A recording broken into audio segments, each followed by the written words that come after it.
Bismillahirrahmanirrahim. Assalamualaikum warahmatullahi wabarakatuh. Alhamdulillahilladzi hadana li hadza wa ma kunna linahtadiya laula an hadana Allah. Asyhadu an la ilaha illallah wa asyhadu anna Muhammadar Rasulullah. Allahumma shalli ala sayidina Muhammad wa ala ali sayidina Muhammad, amma ba'd. Qala Allah ta'ala fil Qur'anil Karim. A'udzu billahi minasy syaithanir rajim. Bismillahirrahmanirrahim. Yauma la yanfa'u malun wala banun illa man atallaha biqalbin salim. Shadaqallahul azim. Bapak, Ibu dan saudara yang dirahmati oleh Allah Subhanahu wa taala. Pada kesempatan ini saya ingin menyampaikan sekilas tentang bagaimana cara kita menjaga hati kita agar hati kita ini tetap suci, agar hati kita ini tetap bersih, agar hati kita ini tetap tulus, dan agar hati kita ini tetap ikhlas. Saya mengutip sabda Rasulullah Shallallahu Alaihi Wasallam yang artinya, ingatlah bahwa di dalam tubuh kita ini, di dalam tubuh manusia ini ada segumpal daging.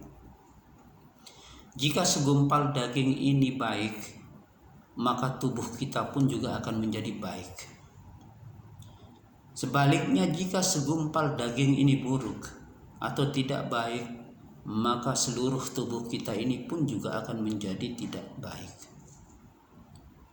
Lalu apa yang dimaksud oleh Rasulullah Shallallahu Alaihi Wasallam segumpal daging itu? Ternyata yang dimaksudkan Rasulullah itu adalah hati atau jantung. Dari hadis Rasulullah Shallallahu Alaihi Wasallam dapat kita simpulkan bahwa perbuatan dari tubuh kita ini, apapun yang dilakukan oleh tubuh kita ini, sangat ditentukan oleh hati kita, sangat ditentukan oleh emosi kita, sangat ditentukan oleh pikiran kita. Karena itulah maka mari kita sama-sama jaga hati ini, jaga pikiran kita ini, jaga emosi kita ini, untuk selalu dekat kepada Allah, untuk selalu ingat kepada Allah, untuk selalu menyebut Allah Subhanahu wa ta'ala. Di dalam hati kita ini harus tercantum nama Allah. Di dalam hati kita ini harus selalu tersebutkan nama Allah.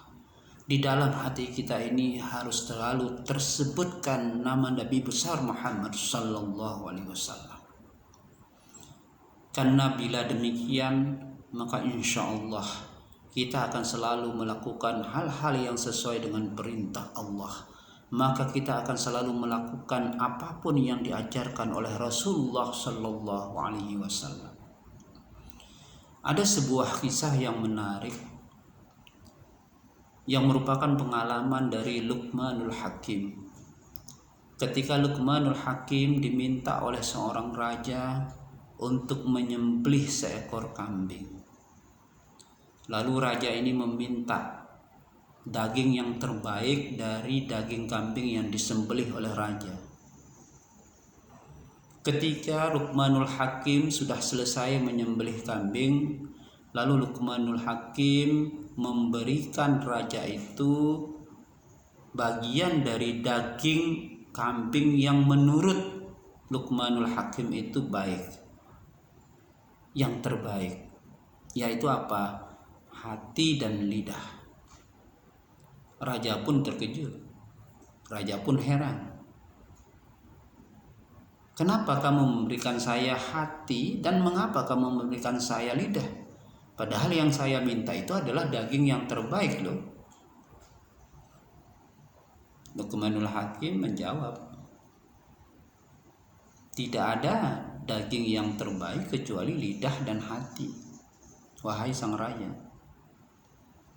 Raja pun juga terdiam. Lalu keesokan harinya kembali raja meminta Luqmanul Hakim untuk menyembelih kambing dan meminta daging yang terburuk, daging yang paling buruk dari daging kambing yang disembelih. Lalu apa yang terjadi? Kembali Luqmanul Hakim memberikan lidah dan juga hati kepada raja. Saat itu serentak raja pun marah. Hei Luqman,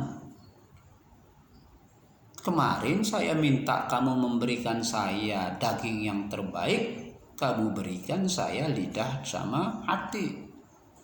Sekarang saya minta daging yang paling buruk, kok kenapa kamu memberikan saya hal yang sama, yaitu lidah sama hati? Lalu Luqmanul Hakim menjawab, tidak ada daging yang terbaik kecuali hati dan lidah, bila mana hati dan lidah itu digunakan untuk kebaikan.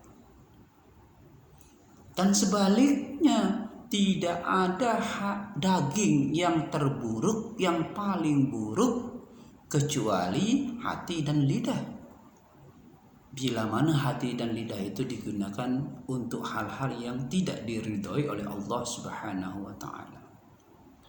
Dari kisah ini kita dapat menyimpulkan bahwa hati dan lidah manusia itu akan menentukan perbuatan manusia itu sendiri.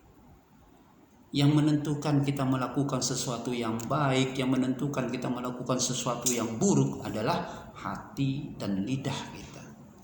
Terkadang manusia menggunakan lidahnya untuk menyampaikan atau mengucapkan hal-hal yang tidak baik bagi orang lain.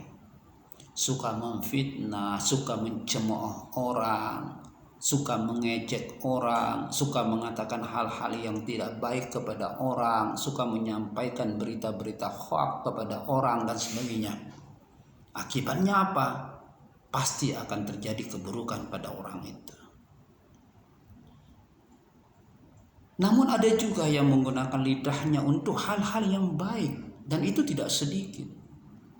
Yang menggunakan lidahnya untuk hal-hal yang baik, untuk membaca Al-Quran, untuk menyampaikan kebenaran kepada orang lain, untuk menyampaikan ceramah-ceramah agama, untuk melarang orang berbuat jahat dan sebagainya. Maka akibatnya adalah dia akan menemukan kebaikan dan Allah akan memberikannya ganjaran kebaikan. Demikian juga dengan hati. Jika hati ini bersih, maka insya Allah kita akan berbuat sesuai dengan apa yang diperintahkan oleh Allah. Maka insya Allah kita akan berjalan ke jalan Allah Subhanahu wa ta'ala. Sebaliknya, jika hati ini melahirkan pikiran-pikiran yang jelek, pikiran-pikiran yang jahat, maka kita akan menemukan sesuatu yang tidak kita inginkan. Kadang-kadang orang akan menentang kita, kadang-kadang orang akan melakukan hal-hal yang tidak kita inginkan dan sebagainya. Jadi keburukan akan kita peroleh apabila kita menggunakan hati ini untuk hal-hal yang buruk. Allah Subhanahu wa ta'ala itu tidak melihat wajah kita yang cantik, tidak melihat wajah kita yang ganteng, tidak melihat penampilan kita yang keren, penampilan kita yang kece, penampilan kita yang aduhai. Namun Allah Subhanahu wa ta'ala itu melihat hati kita. Apakah hati ini berpikir hal-hal yang positif? Apakah hati ini selalu memikirkan apa yang diperintahkan oleh Allah dan melaksanakan apa yang diperintahkan oleh Allah?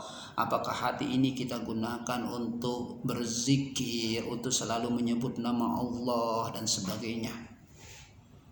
Dan yang dilihat juga adalah amal perbuatan kita. Hati yang baik akan melahirkan perbuatan yang baik. Hati yang ikhlas, hati yang tulus akan melahirkan perbuatan yang diridhoi oleh Allah Subhanahu wa ta'ala. Demikian hal yang bisa saya sampaikan. Semoga ada manfaatnya untuk pribadi saya sendiri dan untuk kita semua. Akhirul kalam, wallahul muwaffiq wal hadi ila sabilir rasyad. Wassalamualaikum warahmatullahi wabarakatuh.